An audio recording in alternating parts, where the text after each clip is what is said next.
Hola, muy buenas, profesor. Mi nombre es Carlos Manuel Anaya Sanabria. Soy estudiante actual de décimo semestre de la Universidad del Magdalena. A continuación, vengo a presentarle el video del segundo parcial. A usted, profesor, espero que sea de su agrado.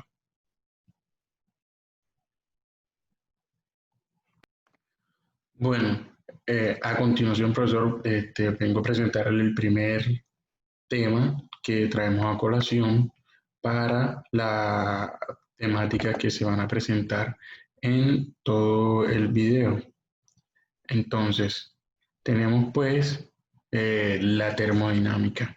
Bueno, cuando hablamos de la termodinámica o de la primera ley de termodinámica, pues es una generalización de la conservación de la energía en los procesos, digamos, térmico.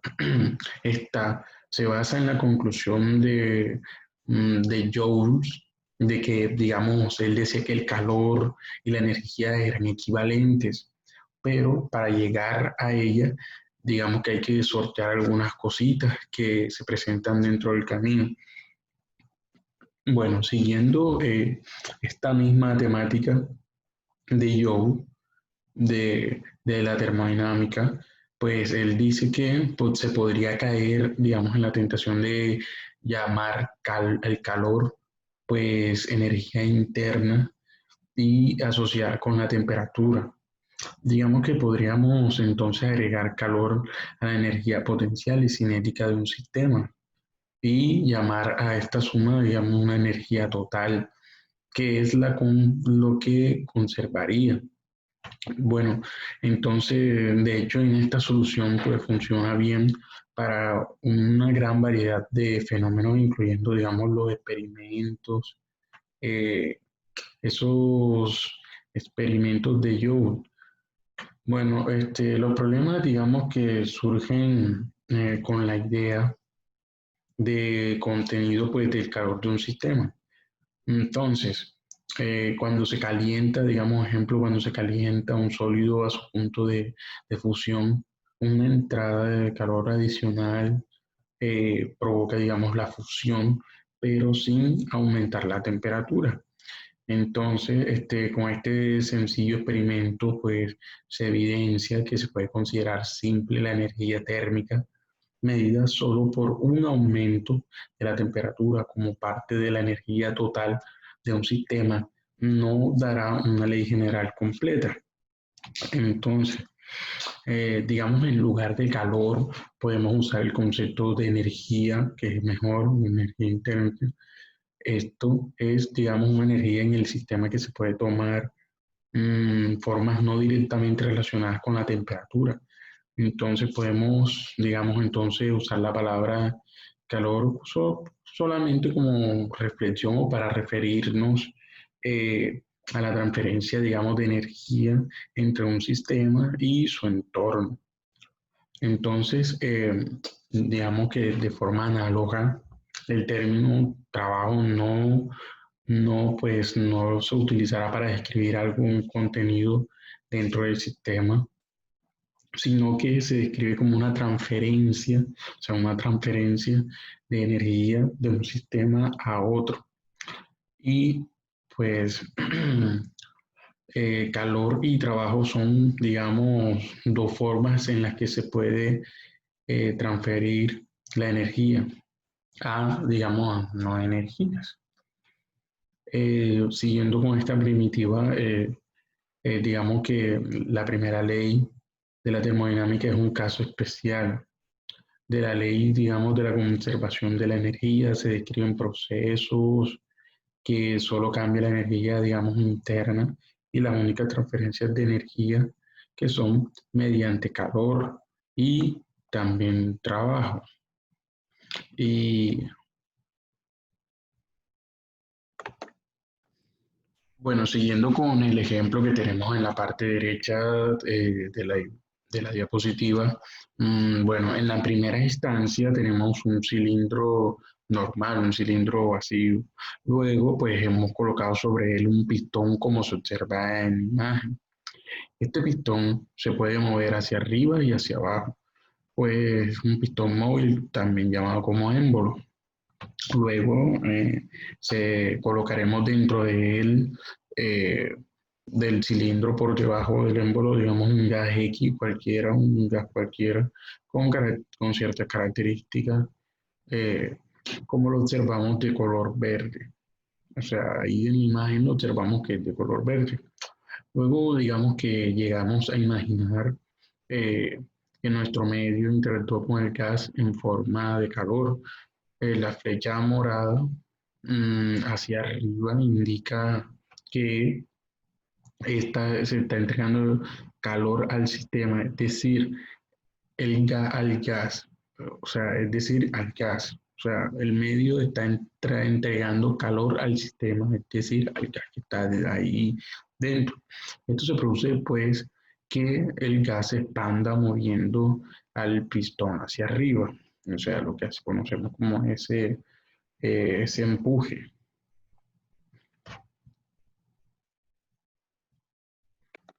Bueno, y entonces cuando se ha desplazado hacia arriba una distancia de X, pues esto es debido a la fuerza de gas que ya dijimos que se ejerce. Al desplazamiento sufrido por el pistón, pues debido al gas, es lo que conocemos, digamos, como W, como el trabajo que se hace. Por lo tanto, este ejemplo nos indica que pues pasamos a un estado eh, uno inicial, que es el siguiente que vamos a ver a continuación, y es eh, este. Bueno, este ejemplo, pues, como le decía, nos indica que pasamos de un estado uno o inicial a un estado de transformación o evolución. Es decir, que el estado que teníamos de presión uno y volumen uno, temperatura uno, energía uno y entropía uno, la transformación pues sucedió y nos lleva a un estado 2.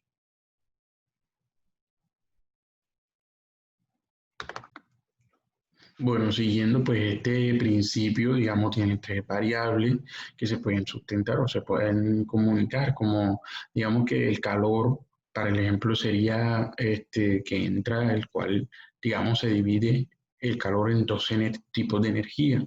La energía interna, que es conocida como delta V, y la variación de la energía interna cuando el gas se calienta, o sea, o sea, del ejemplo pasado, cuando el gas se calienta, queda el delta de U, sería la energía interna.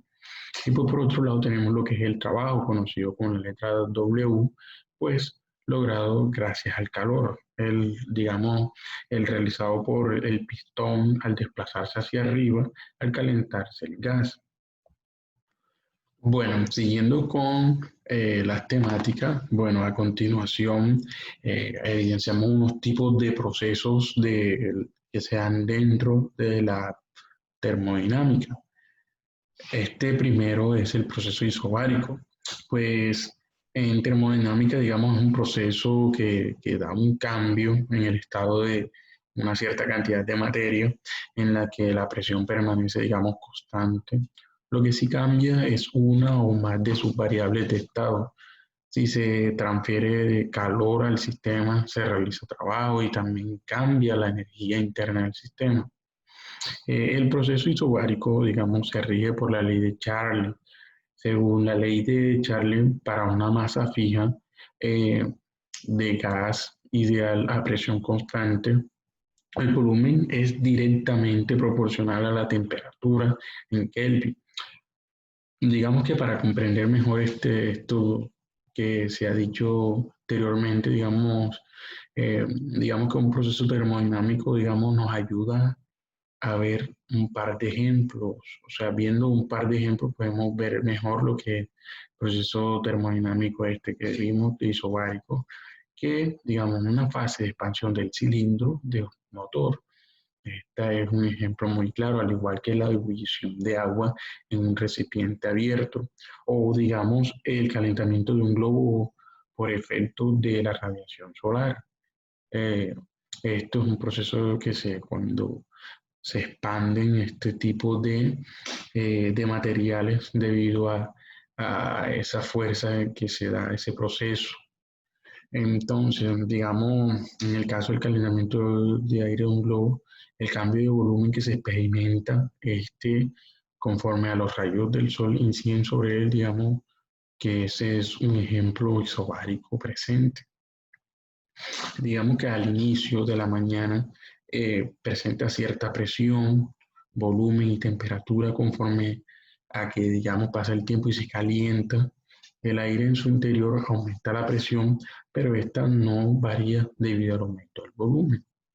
La estación de aire dentro de un cilindro con pistón movible al que se suministra calor se realiza mediante un proceso isobárico. El volumen aumentará de forma proporcional a su temperatura y la presión se mantendrá, digamos, constante. Esto está de acuerdo con la ley de Charles. Y en el caso de la ebullición de agua en un recipiente abierto, digamos que ese es un ejemplo cotidiano de un proceso isobárico. Se presenta que al hervir agua en un recipiente abierto, al suministrar la energía calórica al agua, esta sube de temperatura y se convierte en vapor.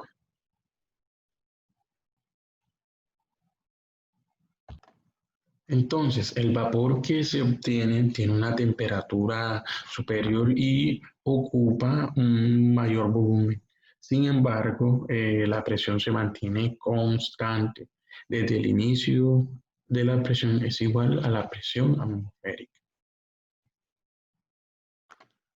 Y estos son los ejemplos que anteriormente habíamos hablado sobre lo que eran los procesos isobáricos, donde está el ejemplo del globo y del agua en punto de ebullición, en punto de hervir. Entonces, a continuación hablaremos sobre otro proceso que se da dentro de estos mismos. En este caso tenemos lo que es el proceso adiabático. Bueno, ocurre sin la transferencia de calor o masa de sustancias entre un sistema termodinámico y sus alrededores. Entonces, digamos que en un proceso adiabático la energía se transfiere al entorno solo como trabajo. Algunos procesos químicos y físicos ocurren muy rápido que pues digamos que pueden describirse convenientemente con el término digamos que utilizan que es la aproximación adiabática, lo que significa que no hay tiempo suficiente para que la transferencia de energía como calor tenga un lugar hacia o desde el sistema. Para eso tenemos un ejemplo que, pues, que digamos, se supone que la compresión de un gas dentro de un cilindro de un motor ocurre tan rápidamente que en la escala de tiempo del proceso, digamos, de esta compresión, poca energía del sistema puede transferirse como calor a los a sus alrededores. Digamos que aunque los cilindros no están aislados, ojo, aunque los cilindros no están aislados y son muy conductores, digamos, ese proceso está idealizado para ser adiabático. Entonces, se puede decir que lo mismo es cierto que para el proceso de expansión de tal sistema. Entonces, el supuesto, o sea, o el aislamiento diabático de un sistema es útil y pues a menudo se combina con otro para hacer posible el cálculo del comportamiento del sistema. Tales suposiciones, digamos, son idealizadas que el comportamiento de las máquinas reales se desvía de estas idealizaciones, pero el supuesto del tal comportamiento perfecto proporciona una aproximación útil de cómo funciona en el mundo, digamos, en el mundo real. Bueno, siguiendo con los procesos, luego del proceso, digamos, adiabático que estamos tocando y manejando, sigue otro proceso dentro de ello que es de carácter importante de la misma forma como los que ya vimos. Entonces, para ello traemos a colación lo que es el proceso isocórico, digamos, el proceso isocórico, este es de comprensión por el cual, de compresión, disculpe, de compresión por el cual el volumen de un gas permanece constante, pero la presión y la temperatura de un gas pueden variar. Entonces, en el proceso isocórico, digamos que es un proceso termodinámico que ocurre en un volumen constante.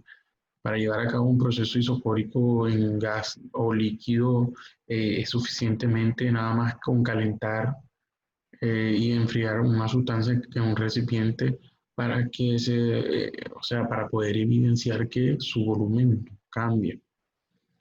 En un proceso isocórico, la presión de un gas ideal es directamente proporcional a su temperatura. En gases reales, la ley de Charles no se cumple. Eh, digamos que los gráficos están representados, en este caso, aquí como lo vemos aquí en la imagen, está representado por líneas llamadas isócoros. Mm, para un gas ideal son líneas rectas en todos los diagramas que se relacionan con parámetros como la temperatura, el volumen y de igual forma lo que es la presión. El proceso isocórico ocurre de un volumen constante y por lo cual se llega a la conclusión de que la variación de sus temperaturas hacen que este proceso ocurra. Bueno, de igual forma, este proceso que estuvimos viendo eh, es importante, al igual que el proceso que vamos a ver a continuación, que también hace parte de la termodinámica. Es muy importante saber acerca de todo este tipo de procesos. Y tocamos lo que es el proceso isotérmico. Bueno, el proceso isotérmico es, digamos, termodinámico, o sea, es de hecho termodinámico es un ejemplo muy bueno o un proceso muy bueno que se da dentro de esta rama y es que en la temperatura del sistema permanece, digamos, constante, denominado, digamos, en ecuaciones o en lo que es su, digamos, como se denota es con una letra T. Digamos, esta es la transferencia de calor dentro o fuera del sistema. Generalmente debe ocurrir a una velocidad muy lenta. ¿Para qué? Para que éste se ajuste continuamente, o sea, a la temperatura del depósito a través de un intercambio de calor en cada uno de estos estados.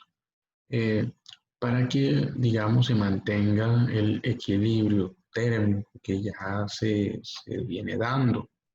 Entonces, como la energía interna de un gas ideal solo depende de la temperatura y, digamos, en un proceso isotérmico permanece constante en la expansión. El color tomado, digamos, es igual al trabajo que se realiza por el gas, siendo esto denotado como Q igual a W. O ejemplo, los termostatos son dispositivos que pueden mantener un valor de temperatura constante. Los procesos isotérmicos suelen, digamos, ocurrir en cualquier tipo de sistema que tenga un medio, claro está, un medio regular, la temperatura, un medio donde se regula la temperatura. Algunos de sus ejemplos que podemos traer a colación serían los cambios de fase de diferentes líquidos a través del proceso de fusión y evaporación. Estos procesos son netamente isotérmicos. Por ejemplo, lo que es la fusión del hielo a 0 grados.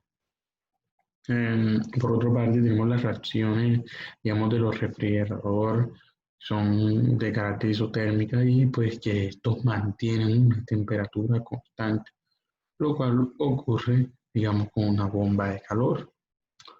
En la rama, o sea, este tipo de procesos también lo podemos evidenciar en la rama de la biología, que dándose así las interacciones de una célula con otra, que anden circunstantes, o sea, que anden en movimiento, se realizan mediante los procesos, digamos, estos mismos que son los isotérmicos. Bueno, siguiendo con los procesos, luego del proceso, digamos, adiabático, que es el que estamos tocando y manejando, sigue otro proceso dentro de ello que es de carácter importante de la misma forma como los que ya vimos. Entonces, para ello traemos a colación lo que es el proceso isocórico. Digamos, el proceso isocórico este es de comprensión por el cual, de compresión, disculpe, de compresión por el cual el volumen de un gas permanece constante, pero la presión y la temperatura de un gas pueden variar. Entonces, en el proceso isocórico, digamos que es un proceso termodinámico que ocurre en un volumen constante. Para llevar a cabo un proceso isocórico en un gas o líquido es suficientemente nada más con calentar y enfriar una sustancia en un recipiente para que o sea, para poder evidenciar que su volumen cambia. En un proceso isocórico, la presión de un gas ideal es directamente proporcional a su temperatura. En gases real, la ley de Charles no se cumple. En, digamos que los gráficos están representados, en este caso, que como lo vemos aquí en la imagen, está representado por líneas llamadas isócoros. Mm, para un gas ideal son líneas rectas en todos los diagramas que se relacionan con parámetros como la temperatura, el volumen y de igual forma lo que es la presión.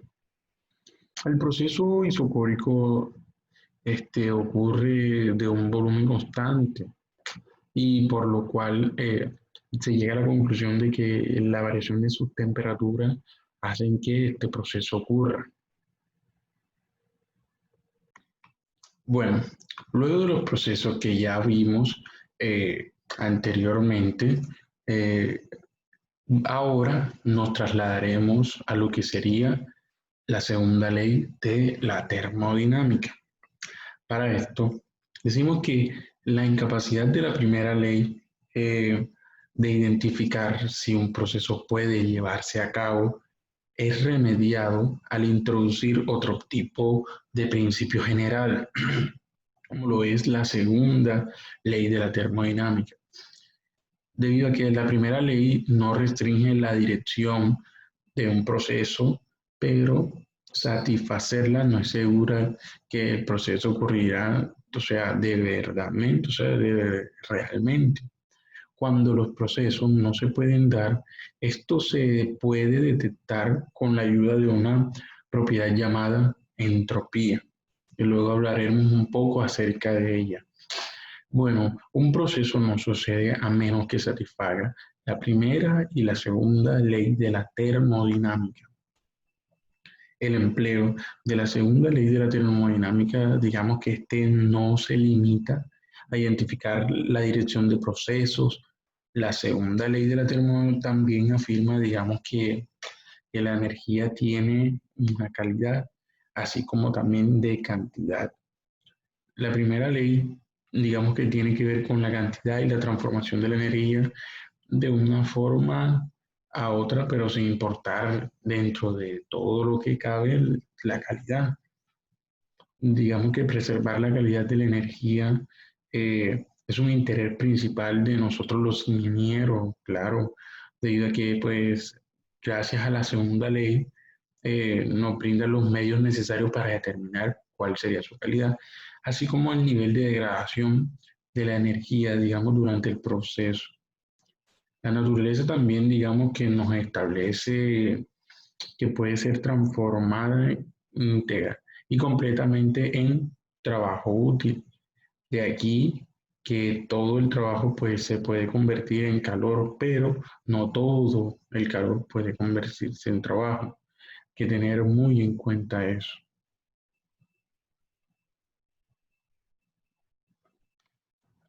Bueno, luego de hablar de la segunda ley de la termodinámica, siguiendo con los mismos patrones, pues ahora hablamos un poco sobre lo que sería eh, em, la parte de entropía. Bueno, en termodinámica, la entropía simbolizada, digamos, con la letra S, es una magnitud física para un sistema termodinámico en equilibrio. Este mide el número de microestados, digamos, que están compatibles con los macroestados del equilibrio. También se puede decir que mide el grado de organización del sistema, por lo cual es una de las razones de que un incremento entre energía interna frente a un incremento de temperatura del sistema termodinámico. En el caso de, mira, la desigualdad de Clausius, es la base para la, digamos, la definición de una nueva propiedad llamada entropía. Entonces, se considera, digamos, un ciclo reversible formado por dos procesos internamente reversibles, como lo vemos en la imagen, en la reversible como es A y B, como se muestra, como lo comenté en la figura. La entropía por unidad de masa, digamos, es digamos, una propiedad intensiva y la podemos medir en kilojoule sobre kilogramos por kilo. Luego, ya de hablar de los problemas o de los temas teóricos, pasamos a resolver un ejercicio el cual habla sobre el principio de...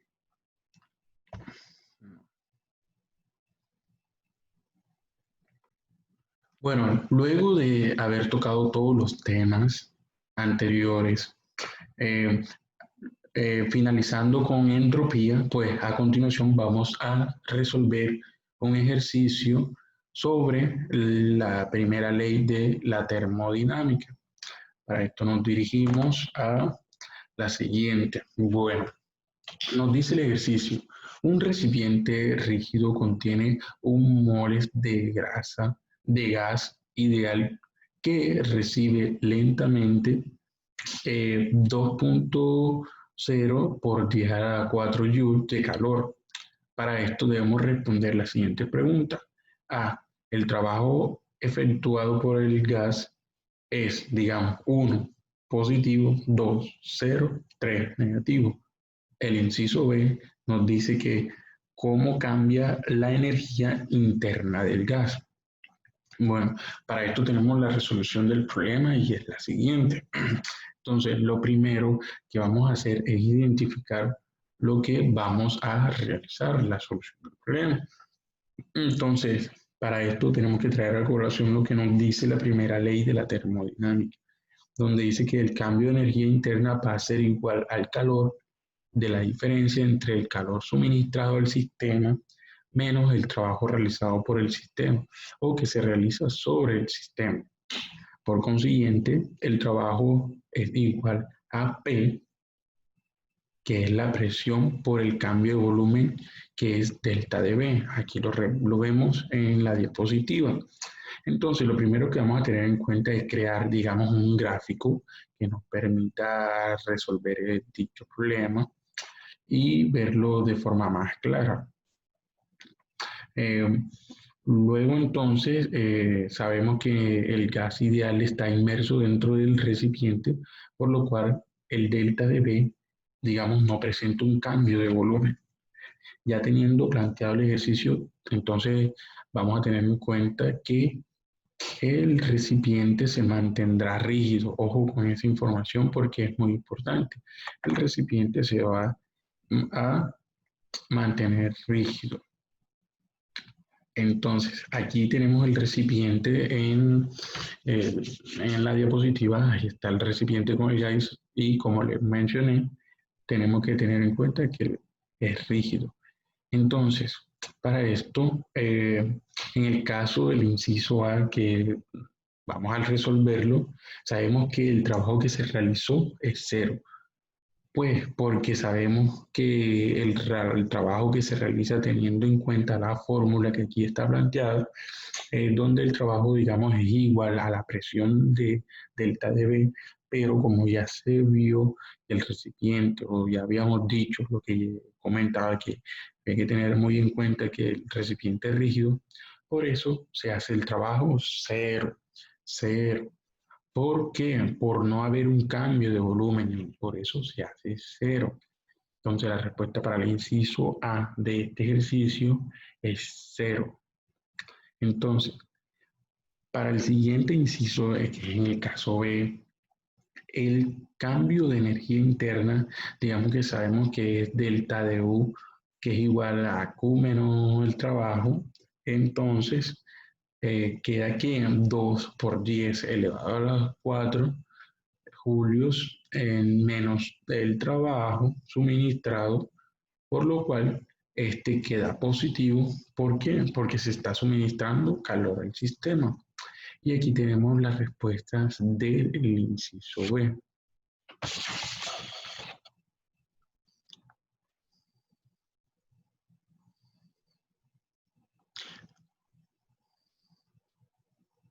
Y aquí tenemos las respuestas del inciso B.